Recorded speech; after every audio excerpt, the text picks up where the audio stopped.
Translation. O best of the Brahmanas. Wait a minute. O best of the Brahmanas, without saintly persons for whom I am the only destination, I do not desire to enjoy my transcendental bliss and my supreme opulences. Purport. The Supreme Personality of Godhead is self-sufficient. But, there's always a but to enjoy His transcendental bliss, He requires the cooperation of His devotees. In Vrindavan, for example, although Lord Krishna is full in Himself, He wants the cooperation of His devotees, like the cowherd boys and the gopis, to increase His transcendental bliss. Such pure devotees who can increase the pleasure potency of the Supreme Personality of Godhead are certainly most dear to Him. Not only does the Supreme Personality of Godhead enjoy the company of His devotees, but because He is unlimited, He wants to increase His devotees unlimitedly. Thus, He descends to the material world to induce the non-devotees and rebellious living entities to return home, back to Godhead. He requests them to surrender unto Him because, unlimited as He is, He wants to increase His devotees unlimitedly. The Krishna consciousness movement is an attempt to increase the number of pure devotees of the Supreme Lord more and more. It is certain that a devotee who helps in this endeavor to satisfy the Supreme Personality of Godhead becomes, indirectly, a controller of the Supreme Lord. Although the Supreme Lord is full in 6 opulences, He does not feel transcendental bliss without His devotees. An example that may be cited in this regard is that if a very rich man does not have sons in a family, he does not feel happiness. Indeed, sometimes a rich man adopts a son to complete his happiness. The science of transcendental bliss is known to the pure devotee. Therefore, the pure devotee is always engaged in increasing the transcendental happiness of the Lord. Om Ajnanatimirandasya Jnananjana Shalakaya Chakshurun Militam Yena Tasmai Sri Gurave Namaha. I was born in the darkest ignorance, and my spiritual master is kindly opening my eyes with the torch of knowledge. I offer my respectful obeisances unto him. Yes, the torch of knowledge. Who would have, as they say in America, who'd have thunk? Who would have thought? Who'd have thunk? Who would have thought that the Supreme, that God would have ever spoken such words? That I'm controlled by my devotees. Let's look at that translation again. O best of the Brahmanas, you see, first of all, he's addressing Durvasa Muni, who has greatly offended his pure devotee, Maharaj Ambarish. O best of the Brahmanas. This is Krishna, and this is what we have to become like too. We have to help each other become better than we are. We tend to rise or sink to others' expectations. Have you noticed that? When people treat you with respect, you tend to act respectable. And when people, don't treat you well, you tend to brings out the worst. So, O best of the Brahmanas. What are the qualities of Brahmanas from the Gita? All you Gita lovers? 1842. Hit it. Shamodamastapakshotchang kshantirarjavamevacha jnana vijnanamastikyam brahma karma svabhavajam. So this is the Lord's reminding Durvasa Muni of what he should be acting like. Shamo, peacefulness. Dhamma, self-control. Austerity, purity, tolerance, wisdom, knowledge, honesty, and religiousness. These are the qualities by which the Brahmanas work. Remember, Durvasa? Remember? That's what you're supposed to be like. So, best of the Brahmanas. And then Krishna says, without saintly persons for whom I am the only destination, I do not desire to enjoy my transcendental bliss. Arjuna said a similar thing. You see, Krishna is the source of all of us, so our tendencies, whatever tendencies we have, they come from Krishna, but now they're in a kind of corrupted, vitiated, perverse form. But the idea of you can only be happy with others, it comes from Krishna. The truth is relational. Even the source of all, Krishna, doesn't exist in isolation. We say in English, no man is an island. No soul is an island. God's not an island. Eko bahu syam. The one source of all becomes many, although that's inconceivable because we're all co-eternal, right? How can we? There's never a time when we didn't exist, but still. Eko bahu syam. The one becomes many to increase the transcendental bliss. Just like Prabhupada gave the example. Even if somebody's got it all, right? Got all the money in the world and got all the profit, adoration, distinction. Still, he might not have a son or a daughter or, progeny. So he adopts somebody just to share it. That was Arjuna. It's one of Arjuna's arguments in this first chapter of the Gita. King no rajena govinda, king bhogar jivitena va. O Govinda, of what avail to us are kingdoms, opulence, happiness, or even life itself, when all those for whom we may desire them are now arrayed in this battlefield? What good is this, Krishna, if all our friends and family are going to be dead? How are we going to be happy? That was Arjuna's calculation. How are we going to be happy? Very nice arguments in the first chapter of the Gita. The only problem is the fundamental core calculation was off. And this is because this is what we do. We start with our false selves. Our real selves are that we're part and parcel of Krishna. We all know the Tad Vidhi verse, just try to learn the truth. But very often we forget the follow-up verse. And when you have thus learned the truth, you will know that all living beings, Prabhu, don't chant japa during class.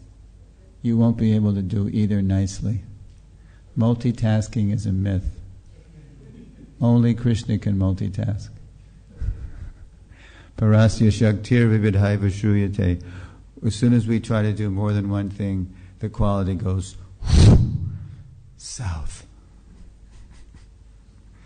Thank you for taking my scolding in a good spirit.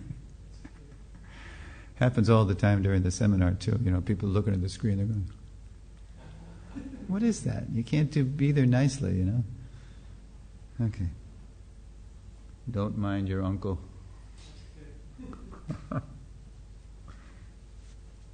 Yeah. And then finally, Arjuna's last argument for not wanting to fight, it spilled over into the second chapter. Do you remember that? This is sinful, we won't enjoy, the varnashram's going to go to hell, the women are going to be polluted. What was the final argument? Do you remember? It spilled over into the second chapter. Even after Arjuna sat down. That very Gandiva bow that Arjuna made a vow, that whoever told me to put down my bow, I will kill him. He put it down. So it's like he's killing himself, So what did he say in 2.6? 2.6. Just before he said, I am confused. Please instruct me. What was it? It was a very existential statement, as we say in the postmodern age. You're going to look it up on your electronic devices. Krishna gave us an electronic device. It's called a brain. Use it. We've given ourselves over to eyeglasses, earphones, TV, you don't need all this stuff, really. Okay, what does he say? You got it? I beat you. The brain's faster than these things. Nachai tad vidma katarano gariyo yadva jayema yadivano jayeyu yaneva hatva najajivisamas devastitak prabhuke dhartarashtram. This is very existential. Listen to this. Nor do we know which is better, conquering them or being conquered by them. Damned if I do, damned if I don't.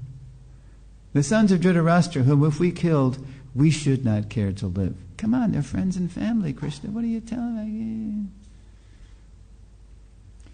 Are now standing before us on this battlefield. That's the existential dilemma. Damned if I do, damned if I don't. Life is absurd. So the existentialist in the 20th century said, so it doesn't matter what you do, life is absurd. Just do it bravely.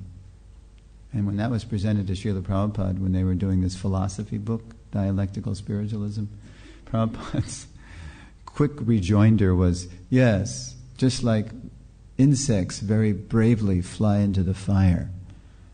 Therefore, this is insect philosophy. Prabhupada dismissed, 100 years of rumination, existential ruminations with this is insect philosophy. Okay, so Krishna, no man's an island because Krishna's he exists only in relationship to his energies. The absolute truth means Shaktir Shaktivayo Rabidha. There's the energetic and the energy. That's the complete package, the complete absolute truth. So Prabhupada, in the purport, he starts unpacking the verse. And these purports are not speculations. A purport means Prabhupada holds up his transcendental magnifying glass to the verse, and he draws out what we couldn't ordinarily see. You've come to the right place. Thank you. All right, so the Supreme Personality of Godhead is self-sufficient, and now the paradox, right? But. To enjoy his transcendental bliss, he requires the cooperation of his devotees. I teach a whole lesson in this seminar on cooperation, and it's the hardest thing to do. Because this is the age of what? Quarrel, hypocrisy, pretense, bluff, cheating. We're very good at pretending, bluffing, cheating, My way or the highway, divide and conquer. So the whole lesson is a journey toward cooperation. And boy, every time I teach it, does it ever challenge me. Because we're so proud of our penny in Kali Yuga. We're proud anyway. We think we have a better idea than serving Krishna. That's why we're here. And then in Kali Yuga, even if we do one thing right, even if I succeed in not overeating at one meal, I'm a yogi. Pauper is proud of his penny. So Krishna means Krishna and his devotees. Prabhupada always told us that. At least he's there with his flute. And there's the cow, and there's the gopis and the gopas. And it's sweet. The absolute truth is relational. No man's an island. But why do we withdraw? Why do we just want, as Prabhupada spit out the word, peace? In the connection with impersonalism. Mayavad want peace. Because it's the world of cheaters and the cheated. So we're cheating and then we get cheated and we just want to withdraw, right? And just negate it all. And that's what Mayavad is. It's just negating the mundane. But, as Srila Bhaktisiddhanta Saraswati Thakur said, Simple negation of the mundane does not in and of itself, establish a transcendental truth. You don't arrive at the truth simply by negating the relative. You can't do that. But that's the best we can do with this guy, with our little pea brain. Just like Prabhupada gave an example of the difference between mental speculation and philosophical speculation. Do you know the difference, Prabhupada? Raise your hand. Yes. Mental speculation is it true? Philosophical speculation, how is this true? And reference to the scripture. Okay, yeah, that's good. I never quite heard it put like that, but that's good. Yeah, mental speculation means we start with our little Dr. Frog brain, and the example Prabhupada gave was the taste of water. If you taste water, this is in a letter. If you taste water, and then you speculate, you just start to imagine, what is that? And on our own, we always come up with something either impersonal or void, something reductionist. We try to reduce it to atoms and molecules or nothing, Philosophical speculation is a whole different ballgame. Philosophical speculation means we start with Krishna's words, like Prabhuji said. Rasa aham apsu rasoham apsu kuntiya. I am the taste of water. So then when we taste the water, especially if we're lucky enough to get water as it is, ahimsa water. Ahimsa water. Unmanhandled, uncontaminated, rainwater. Right? Not city water or whatever. Then when we taste that, as Krishna actually drops it, air drops it, then, what is it? Sweet, it's really quenching, and we can really appreciate it, how Krishna is the taste of water. And that's very satisfying, to meditate on how Krishna is, like you said, how. Yeah, that's good. So, now I forgot what did I say before that? How, I forget. Philosophical, I forget that. I always do that. I get lost in my examples. Okay, don't ever get old. Forget everything. In Vrindavan, for example, except now Prabhupada brings it home with an example. Example is better than precept. In Vrindavan, for example, although Lord Krishna is full in himself, he wants the cooperation of his devotees, like the cowherd boys and the gopis, to increase his transcendental bliss. So at the end of the cooperation lesson in the seminar that I teach, and this lesson is called "To Love is to Cooperate." And I give Prabhupada the last word. I have his audio clip of this. It's beautiful. Prabhupada is saying, so, Sri Chaitanya Mahaprabhu, he feels, and Prabhupada says, he's God. He's the Supreme Personality of God. Still, he's feeling incapable of doing what he wants to do. And that means he wants to flood the world with love of God. And if you remember in the CC, he says, I am the tree of love of God, and I'm also the chief gardener, and I've got all these fruits. I can't do it. I need your help. Can you help me distribute these fruits? So Prabhupada says, so none of us should think, I can do. I don't need anybody, I can do. Even Krishna is saying, I can't, I need your help here. Of course, that's to exchange rasa. But that's who we are.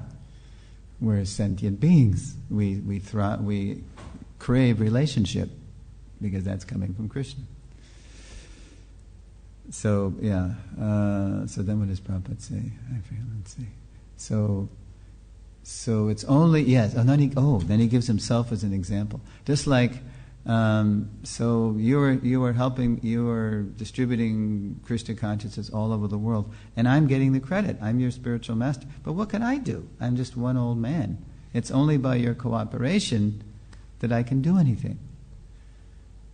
So then Prabhupada quotes, so therefore, united we stand. United we stand. And what's the converse? Divided we fall. Yeah. And that's the oldest trick in the book. She divides us and conquers us. And the whole lesson is all about finding unity amidst our mind-boggling diversity, right? And how we always fight over principles and details and what's absolute and what's relative and what's following and what's imitating, and we're always that's our whole thing here, in ISKCON. Yeah. But Prabhupada's saying we have to find unity amid diversity. And the key to that is just making our founder Acharya, our core relationship, our core identity with Srila Prabhupada, making his desires the center, so we give up our dramas and our traumas and our he says and our she says, and we just enter into Krishna's drama and forget this soap opera here. It's just not worth it. All right, I'll get off my soap opera box and let Prabhupada keep. Such pure devotees who can increase the pleasure potency. Who's the personification of the pleasure potency? Yeah, Srimati Radharani. I love it in Nectar Devotion when Prabhupada quotes Satatang Kirtayanto Mang, 9:13. Right? Those great souls are under the protection of the divine nature, who are always chanting my glories, right? And then Prabhupada identifies that divine nature as Srimati Radharani. So listen to this. Such pure devotees who can increase the pleasure potency of the Supreme Personality of Godhead are certainly most dear to Him. Not only does the Supreme Personality of Godhead enjoy the company of His devotees, but because He is unlimited, He wants to increase His devotees unlimitedly. And now we have a paradox. Another paradox. This is how divinity communicates in paradoxes. Just like Isopanishad. Tadejati, the Supreme Lord walks. Tannaijati, but He does not walk. Tadure, He's far away. Tanvantike, He's very near as well. He's closer than our heartbeat. Tadantarasya sarvasya tadu sarvasyasya bhashyataham. He's within everything. Okay, got it. I'm a pantheist anyway. And again, He is outside of everything. Huh? You can't compute Krishna. Krishna's Jiva Goswami Prabhupada says, if you want to understand the absolute truth, first of all, we have to understand the absolute truth has inconceivable potency. Therefore, even when Jashoda Mai looked in Krishna's mouth, have you been eating dirt? Balaram said you did. No, he's lying. He was mad. He made it up. Open up. And what did she see? She saw the whole cosmos, and then she saw herself inside Krishna's mouth, but she was outside. She was holding him on her lap. Huh? And what happened to her Vatsalya Bhav? It got eclipsed momentarily by this awe and wonder, this adbhuta, and Krishna didn't like that. So he covered her over again, and then Prabhupada says, Jashoda said, all right, close your mouth, don't eat dirt again. But there's something very interesting here. Thus He, capital H, Krishna, descends to the material world to induce the non-devotees and rebellious living entities to return home back to Godhead. He then requests them to surrender unto Him, because unlimited as He is, He wants to increase His devotees unlimitedly. And so that's Prabhupada presenting what Krishna wants, and then Prabhupada turns it and he brings it home to what we're doing. And it's very interesting, because if we just wake up to what we're doing, it's super enlivening. Listen to this. The Krishna consciousness movement is an attempt to increase the number of pure devotees of the Supreme Lord more and more. So here's the irony, here's the paradox. If you go to a place like Radha Kund, anybody been to Radha Kund? Anybody ever go at midnight on the appearance of Radha Kund? Isn't it wild? Wow. Only in a place only in Vrindavan would thousands of people be sitting around a pond at midnight waiting for the magic stroke of midnight to take off their clothes and wade into the pond. Very respectfully. I mean, in the West, I did it once. So as I was sitting, on the steps, and Ayodhyapati Prabhu, who's now, you know him as B.B. Govinda Maharaj, he was leading a sweet kirtan. This is 1987. And there's all these lights are around, the lights are there, and thousands of people. The only reference point I had was some sports event, some match. And everybody's like, they're fired up, But in India, everybody's going in to honor Srimati Radharani. So, now the Babajis who live at Radhakund, most of them, they're not interested in preaching because they just think it's higher, it's more esoteric, it's more confidential, just to be at Radhakund and chant, 64 rounds a day or 3 lakh or whatever. But the irony is that the most confidential service to Sri Sri Radha and Krishna is to try to increase the number of devotees, is to preach. Krishna says that right in the Gita. Jai. Sri Sri Radha Gokulananda, Sitaram Lakshman Hanuman, Sri Sri Gonitai. Okay, Gita lovers again. What does Krishna say in the last chapter of the Gita, almost at the very end of the Gita, about who's dear to him? You know this verse? There's 2 verses. For one who explains the supreme secret to the devotees, and from Krishna's point of view, everybody is devotee. Just forgotten, got a little amnesia here. For one who explains the supreme secret to the devotees, devotional service is guaranteed, and at the end he will come back to me. And then what's the kicker, the punchline? There's no servant in this world. Anyat priyataro, more dear to me, nor will there ever be one more dear. When we participate in this giving movement, in this outreach movement, just like you do here so amazingly I was just at Soho and here at Bhakti, people are always coming, and you're always giving them Krishna, and you go out, and they come, and this is how to become a very confidential associate of Srimati Radharani. Because what's Radharani's mood? Is she? Yeah. This is a double entendre. This is a double meaning. What's the double meaning of this? Everything's all right. You've come to the right place. No worries, mate. But be careful. This is my Krishna you're dealing with here. This is my Gokulananda you're dealing with. Be careful.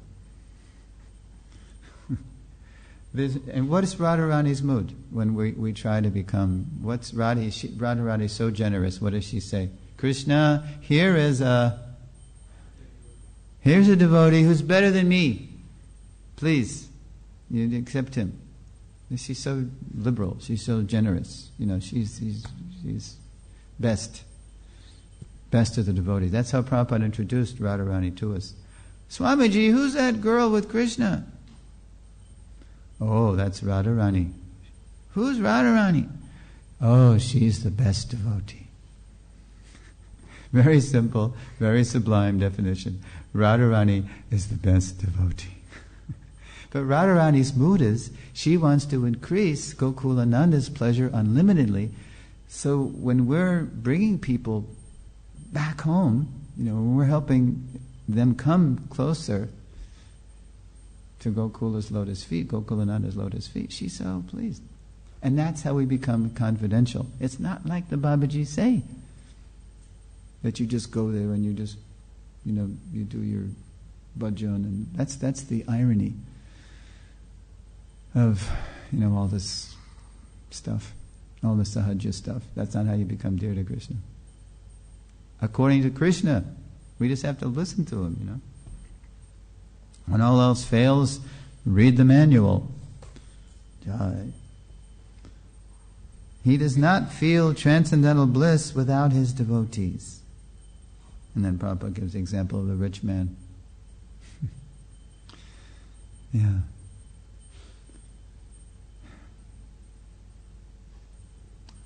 Everybody wants love, and everybody wants love. Including, why? Because it comes from Krishna. Once there was a philosophy professor in Mexico. You can hear this on the recording. February 1975. Philosophy professor. And she thinks she has Prabhupada stumped. She says, Swamiji, why is there anything? These big, why is there anything? It's a typical Gyani, word juggler question. Why is there anything? So Prabhupada beautifully, he just turns it. He says, everything is already there. Better you ask, where does everything come from?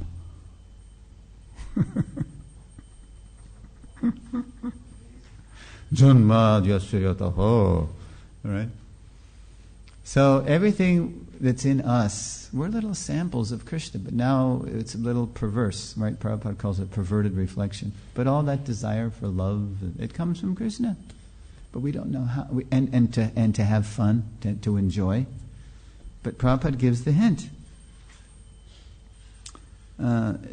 Krishna requires the cooperation of his devotees to enjoy. He doesn't, it's like, if you ever go to a prison, you ever preach in a prison?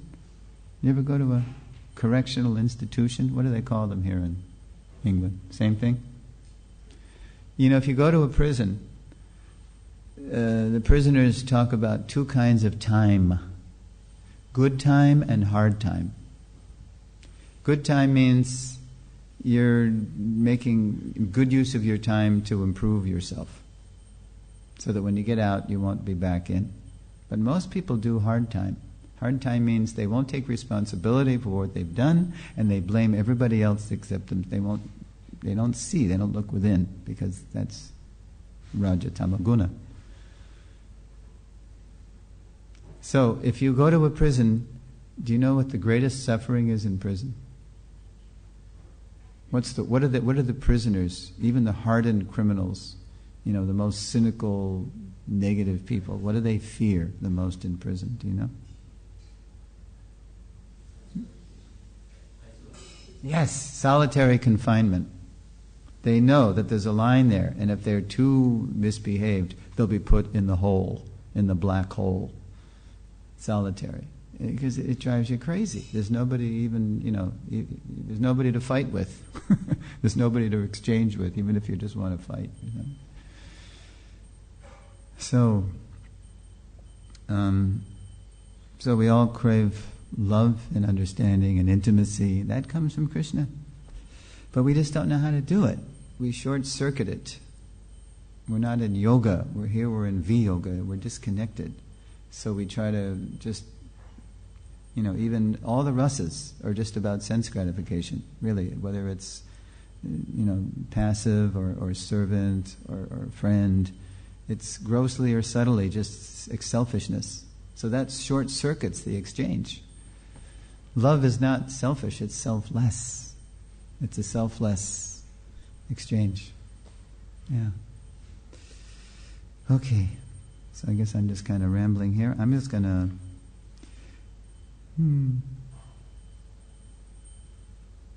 Indeed, sometimes a rich man adopts a son to complete his happiness. The science of transcendental bliss is known to the pure devotee.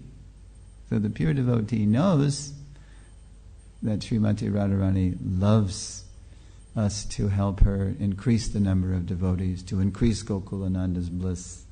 So he likes to cooperate with Radharani and not aparadha, not deviate. That's what aparad means, to go away from Radha. Or as Prabhupada puts it in the introduction to the Gita, by cooperation we enjoy. Bhakti means to cooperate with the Supreme Lord, Prabhupada would say.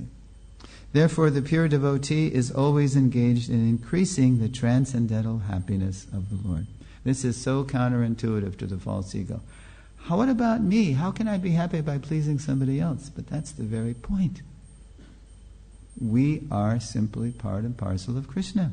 We're a part, we're not the whole. And we got to get it. And we do, in the association of devotees. Thank you very much. Srila Prabhupada ki jai. Please ask questions, comments, corrections.